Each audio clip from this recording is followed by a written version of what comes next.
Film ini dimulai dengan memperlihatkan seorang wanita bernama Mary yang sedang berlari di pagi hari di sekitar hutan. Kemudian ketika Mary tiba di area pemakaman, dia merasa ada sesuatu yang mengikutinya. Merasa bahwa dirinya sedang diawasi, Mary segera meninggalkan tempat itu. Dan ternyata pria misterius yang selama ini mengawasi Mary kini mengejarnya, hingga Mary harus berlari sekuat tenaga untuk menyelamatkan diri.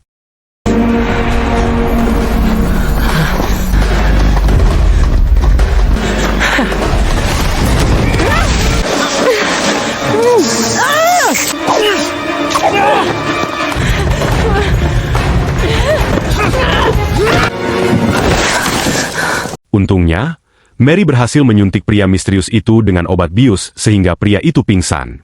Belum dijelaskan dari mana Mary mendapatkan suntikan itu, apakah dia sengaja membawanya, tetapi yang pasti pada saat itu, dalam keadaan panik, Mary segera masuk mobil, menginjak pedal gas dan menjauh dari hutan.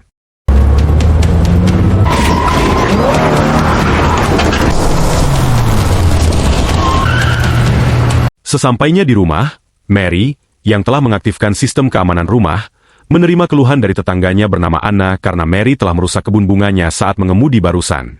Kemudian Mary, yang ternyata membawa pisau milik pria misterius itu, menatap pisau tersebut hingga ia teringat sebuah momen 3 tahun lalu, di mana saat itu, Mary yang berprofesi sebagai insinyur teknik bersama suaminya bernama Robert, memperlihatkan sebuah rumah baru kepada putri mereka bernama Kelly. Sebuah rumah mewah yang dilengkapi dengan teknologi canggih yang telah dikembangkannya sendiri.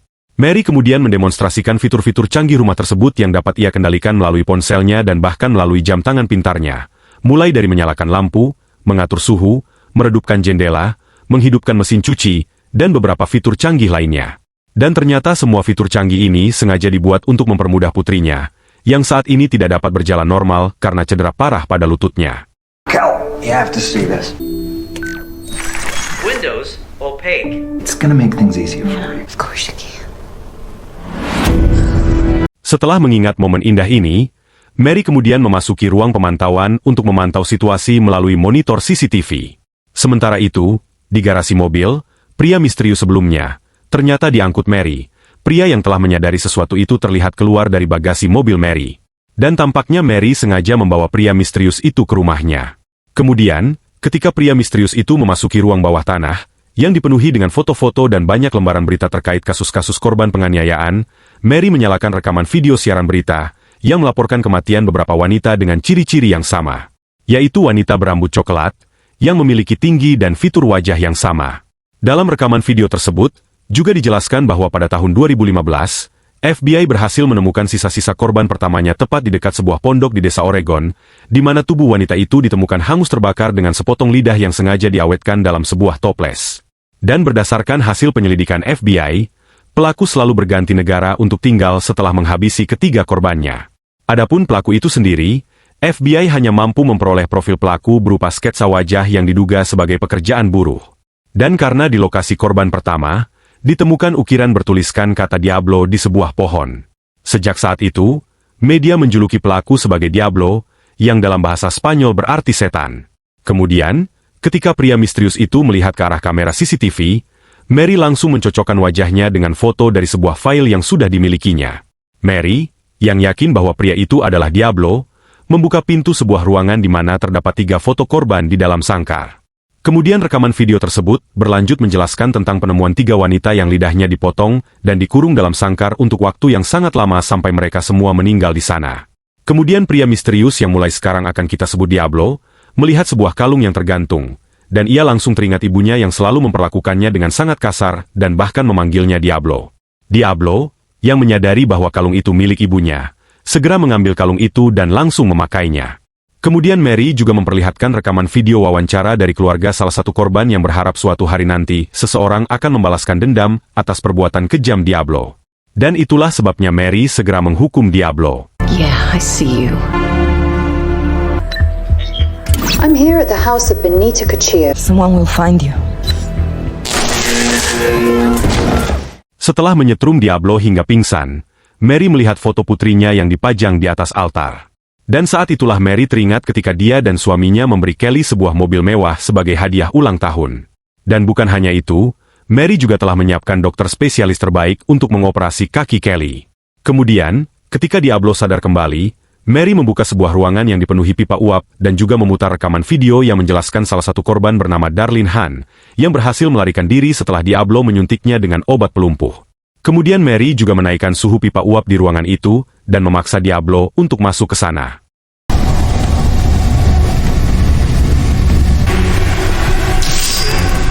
Ternyata Mary sengaja melakukan itu agar Diablo merasakan hal yang sama seperti yang dialami korban. Karena ketika Darlene melarikan diri, efek obat yang disuntikan oleh Diablo ternyata membuat matanya buta. Sehingga ketika Darlene melewati koridor, dia terbakar oleh pipa uap panas. Kemudian Mary juga menunjukkan foto seorang korban bernama Michelle yang dibakar hidup-hidup dengan lidahnya dipotong. Dan setelah itu, Mary juga menunjukkan 3 foto lain dari korban yang mengalami nasib yang sama seperti Michelle. Dan setelah diperlihatkan data para korban dan apa yang telah Diablo lakukan kepada mereka, alih-alih menyesal atau setidaknya merasa sedikit bersalah, dia malah menantang dan menggoda Mary sampai Mary, yang emosional, langsung mengaktifkan sensor kebakaran. You torture them all before burning them alive. Guess you see how this works now. Kemudian ketika Diablo mulai terdesak, dia juga melihat bahwa ada ruangan lain di bawah meja, sehingga Diablo segera berlari ke dalamnya. Setelah itu, Mary melihat kembali foto putrinya. Dan kali ini, dia mengingat kembali saat-saat ketika putrinya berhasil menjalani operasi dan bisa berjalan normal kembali. Namun saat itu, Kelly bersikeras untuk berjalan-jalan sendirian ke taman hingga akhirnya Kelly ditemukan tewas dalam kondisi mengerikan. Persis seperti korban Diablo sebelumnya, yaitu terbakar hingga tewas dengan lidah terpotong.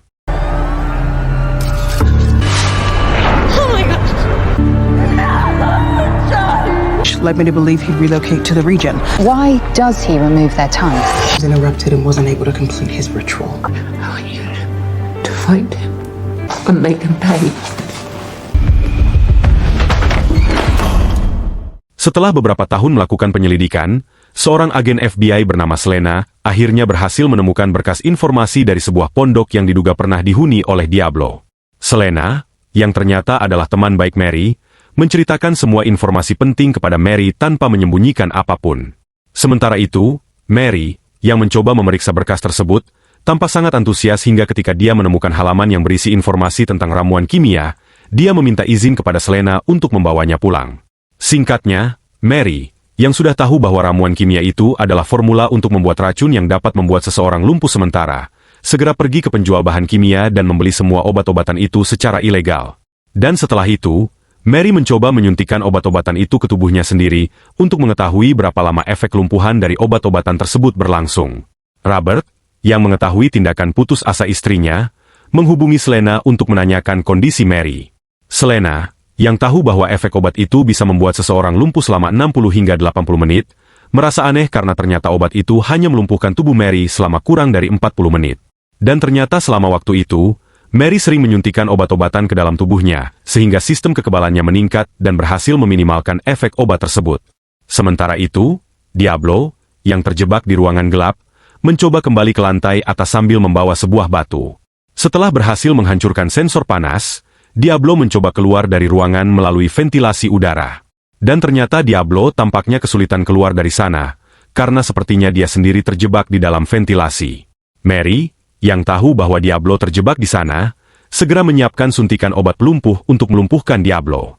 Kemudian, ketika Mary mulai mendekat untuk menyuntik Diablo, ternyata Diablo hanya berpura-pura untuk memancing Mary. Mary segera masuk ke ruangan di bawah untuk menghindari Diablo. Namun sayangnya, Diablo berhasil mengejar Mary dan bahkan berhasil menyuntik Mary dengan obat yang dibawa Mary sendiri.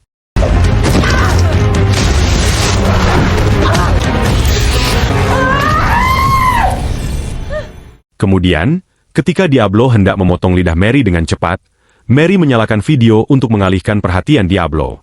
Dan saat itulah Mary memanfaatkan kelalaian Diablo untuk menyuntik Diablo dengan suntikan cadangan yang telah dibawa Mary sebelumnya. Dan pada akhirnya, saat itu, mereka berdua mengalami kelumpuhan sementara di dalam ruangan. Namun sebelum benar-benar mengalami kelumpuhan, Mary juga memasang pengatur waktu di arlojinya untuk menandai waktu reaksi obat tersebut. Kemudian Mary teringat saat-saat ketika dia berdiskusi dengan Selena, di mana saat itu, Mary menemukan sesuatu yang aneh tentang kasus Diablo karena dalam satu kasus, 2 korban ditemukan tewas di 2 negara berbeda tetapi terjadi pada waktu yang bersamaan. Jadi Mary menduga bahwa Diablo mungkin memiliki kaki tangan atau bawahan. Dan ketika Selena menerima telepon dari rekannya, Mary juga memanfaatkan kesempatan itu untuk menyalin semua data dari laptop Selena, dan juga mengambil kartu keanggotaan FBI milik Selena. Dari sini, kita dapat memahami mengapa Mary bisa memiliki semua informasi terkait kasus Diablo, yaitu karena Selena. Kemudian, dengan menggunakan kartu keanggotaan Selena, Mary berhasil masuk ke ruang penyimpanan barang bukti. Dan setelah memeriksa beberapa denah lokasi tempat para korban Diablo ditemukan, Mary mulai menyadari sesuatu. Jika ternyata di daerah tersebut terdapat sebidang tanah yang terbengkalai dan luput dari perhatian pemerintah, bahkan hingga kini belum ada yang mengelola tanah tersebut. Kemudian keesokan harinya, Mary, yang ingin membalas dendam pada Diablo, sangat ingin mengunjungi lokasi tersebut untuk mencari keberadaan Diablo. Sesampainya di lokasi yang dimaksud, Mary menemukan sebuah makam atas nama Sarah, yang di batu nisannya tergantung sebuah kalung. Dan kalung itulah yang mengingatkan Diablo pada ibunya ketika dia berada di ruang jebakan di rumah Mary. Dan Maria juga menemukan kuburan seekor anjing di sebelah kuburan Sarah. Dan karena Mary penasaran tentang siapa sebenarnya pemilik makam itu, Mary terpaksa membongkarnya kembali hingga ke masa kini. Setelah hampir 40 menit Mary lumpuh, dia akhirnya mulai menggerakkan tubuhnya kembali. Meskipun belum pulih sepenuhnya, Mary mengambil pisau dan hendak menghabisi Diablo. Namun ternyata Diablo tiba-tiba bangkit dan langsung menyerang Mary. Dan karena mereka berdua masih lemas, serangan Diablo tidak begitu berarti sampai Mary memanfaatkan kesempatan untuk pergi dari sana.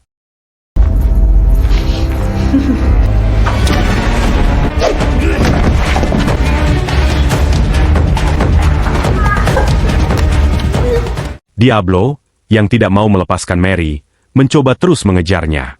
Untungnya, Mary berhasil masuk ke sebuah ruangan dan berhasil mengunci pintunya. Setelah itu, Diablo sendiri terlihat memasuki ruang pemantauan dan langsung menghancurkan semua peralatan di sana. Dan pada saat yang sama, Robert, yang baru saja tiba di rumah, didekati oleh Anna, yang mengeluh tentang perilaku aneh istrinya. Saat berada di dalam rumah, Diablo terlihat mendekati altar mendiang Kelly, dan dia dengan sengaja menghancurkan barang-barang di sana dan bahkan merusak foto Kelly untuk memancing kemarahan Mary. Mary, yang tidak tahan melihat tingkah laku Diablo, akhirnya dengan emosi yang meluap, segera memukuli Diablo.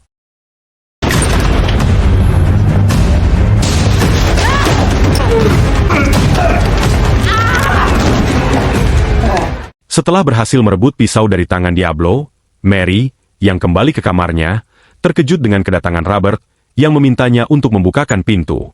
Dan Mary, yang tidak ingin sesuatu terjadi pada suaminya, terpaksa mengabaikan panggilan Robert.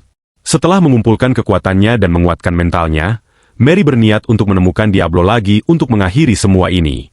Dan ketika Mary mengikuti jejak darah Diablo yang mengarah ke sebuah ruangan, mereka bertemu dan akhirnya saling menyerang.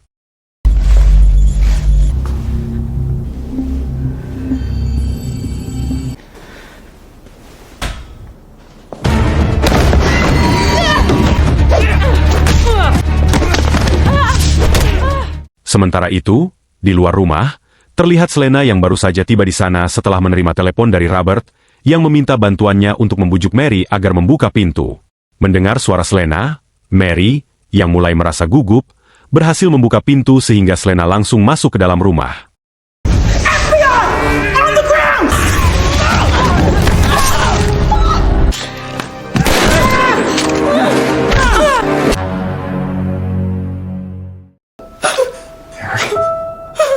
Look at me, you're okay. You're okay. Whatever you're about to do, please don't do it. Dan meskipun Mary berhasil membuat Diablo pingsan, sayangnya, Selena mulai tak berdaya karena dia ditusuk pisau Diablo sebelumnya. Kemudian, Robert mencoba menghentikan pendarahan Selena sementara Mary juga menyuruh Selena untuk segera memanggil bantuan medis, karena dia akan segera mengurus Diablo untuk menyelesaikan balas dendamnya. Setelah mengikat Diablo di tempat tidur khusus, Mary segera membangunkan Diablo dan menunjukkan kepadanya rekaman video saat dia membongkar makam Sarah. Dan ternyata, saat Mary mempelajari berkas kasus Diablo, dia berhasil menemukan hal penting yang tidak disadari oleh pihak federal, yang berkaitan dengan lokasi tempat Diablo mengeksekusi para korbannya, yang selalu berada di dekat pemakaman keluarga. Dari situ, Mary mempersempit pencarian hingga akhirnya berhasil menemukan makam Sarah di sebelah makam seekor anjing. Karena Mary menyadari bahwa makam Sarah adalah awal dari aksi perburuan Diablo selanjutnya, Mary menjadi yakin bahwa Sarah adalah ibu kandung Diablo. Dan setelah mempelajari lebih lanjut tentang keluarga Sarah, Mary menemukan fakta mengejutkan bahwa Sarah benar-benar membenci putranya. Bahkan dari gosip yang menyebar bahwa Sarah sering memukuli putranya dan memanggilnya Diablo. Mengetahui perilaku Sarah yang aneh, Mary menduga bahwa suaminya atau ayah Diablo adalah seorang psikopat, sehingga Sarah membencinya dan bahkan membenci keturunannya. Dan karena tidak tahan dengan perlakuan kasar Sarah, Diablo akhirnya membunuh Sarah dan anjingnya. Sejak saat itu, Diablo memburu semua wanita yang memiliki perawakan yang sama dengan ibunya, yaitu berambut coklat, bertubuh tinggi, dan juga memiliki postur wajah yang hampir sama. Diablo juga memperlakukan korbannya dengan cara yang sama seperti saat dia membunuh ibunya. Tepatnya, dengan memotong lidahnya, karena dengan lidah itulah dia sering dihina, bahkan dikutuk dengan kata-kata kasar. Kemudian Mary mulai memotong lidah Diablo, sambil memperlihatkan video dirinya membakar makam Sarah. Mary mengakhiri aksi balas dendamnya dengan membakar Diablo hidup-hidup. Dan ketika tubuh Diablo mulai terbakar, Diablo juga menjatuhkan foto keluarganya. Sebuah foto yang menunjukkan dirinya saat masih kecil bersama Sarah dan ayahnya, yang tampaknya wajah ayahnya sengaja dirobek oleh Sarah sendiri. You murdered my daughter, and I will kill you.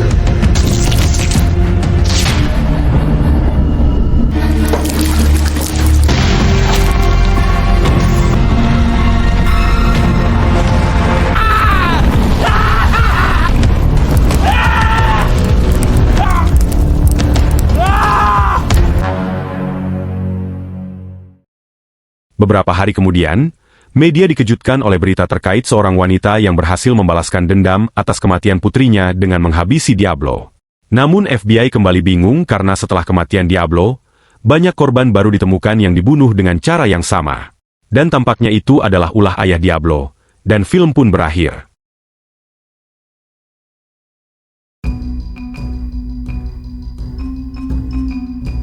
Gimana nih menurut kalian tentang film ini? Komen di bawah.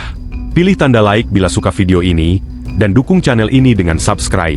Aktifkan juga lonceng notifikasinya agar gak ketinggalan update terbaru alur film seru lainnya di channel ini. Terima kasih yang sudah nonton video ini, dan sampai jumpa di alur film lainnya.